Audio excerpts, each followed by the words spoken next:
আমরা আইসা দিনই ওর জন্য ওরা আটকে ওরা মারধর করতেছে, অনেক মারধর করতেছে। করার পরে আয়া দিনই মাহিনের বাপেরও হারা মামা শ্বশুরে, খালু শ্বশুরে, নানা শ্বশুরে, এই তিনজন আবার হারে ধইরা নিচে ফালাইয়া লাইট দিয়া ইচ্ছা মতন মারতেছে আর মুখ করে একটা পিড়াইতেছে আর পাড়াইতেছে।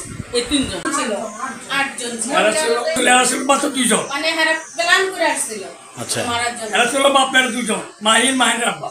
আচ্ছা, আর এরা ছিল 8 জন। আর 2 জন কি করে বলে আর এমনি আমার এসে বাড়িতে একজন মারে তারা আসবে কথা বলবে বাস শেষ। তারা যে মায়ের ধরে আশঙ্কা মারধর করছে, কোন কিছু বলে নাই, আইসে শুরু করছে মায়ের। যেমন জায়গায় মনে পড়তো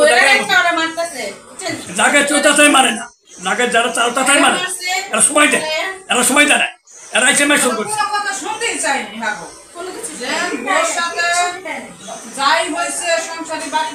বাড়িতে যদি জায়গায় আসে সময় দেয় তাদের হাত পা পান দেয় বা সময় দেয়, তারপরে মারধর করে। কিন্তু এরা এসে শুরু করছে মারধর, আর কিছু কথা কোনো জিজ্ঞাসা করে কি হয়েছে, কোনো জিজ্ঞাসা নেই।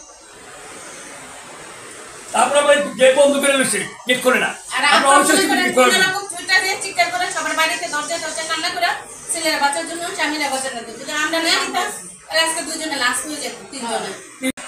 কয়েকটা গালিও দিছে, তখন সে মুখোমুখি তর্ক শুরু করছে, সেও গালি শুরু করে দিচ্ছে। তখন আমি মনে হয় চেপা ধরছি, তুই কথা বসকে লিগা, তুই জানিস না যে এর লগে একটা কথা কইতেছি বন্ধু মানুষ কথা একবার ছেড়ে দিব, তো তুই কি লিগা ওর লগে কাপড় মারছি মানে মুখের মধ্যে চেপা ধরছি, তুই চোখ থাক, তুই তো কথা বলছিস, তুই কথা না করলে সব কিছু ঠিক হয়ে যাবে। আচ্ছা, তো এই চোখ আমি এবার আমি করতেই পারি, আমি আমার বুড়ো একটা থাপড় মারতেই পারি। ওরা তো এমন না যে বডিটা ধরে দিছি, ওরা এমন না লাড়িটা ধরে দিছি, এমন না পা ভেঙে লাইছি, এমন না হাত ভেঙে লাইছি, এমন কোনো কিছু করি না যে বাপ ভাইয়ের ফোন দিয়ে আয়া আমার উপরে এমন ইয়া করবো। আর এটা কি কোনো সম্ভব? একটা জামাই বাসায় আয়া শ্বশুর বাড়ির লোক আয়া এরকম ইয়া করবো?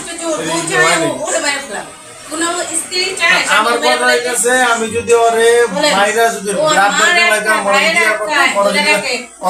খাওয়ার উপর অনেক কোনো সমস্যা করতাম, যেটা চাই আমি ওটা এনে দিই, যেটা করতে চাই ওটা করে দিই। ওরা যদি আমাকে কামের যদি মানে যদি কোনো অভাবে রাখতাম বা ওর চাহিদা অনুযায়ী ওর চাহিদা না রাখতাম, একটা ছেলে আমি দুধে না, তারপরে যদি মনে করে না এরকম করে যে মিলামেশা যদি থাকতে না পারে, তাহলে কেমন হবে?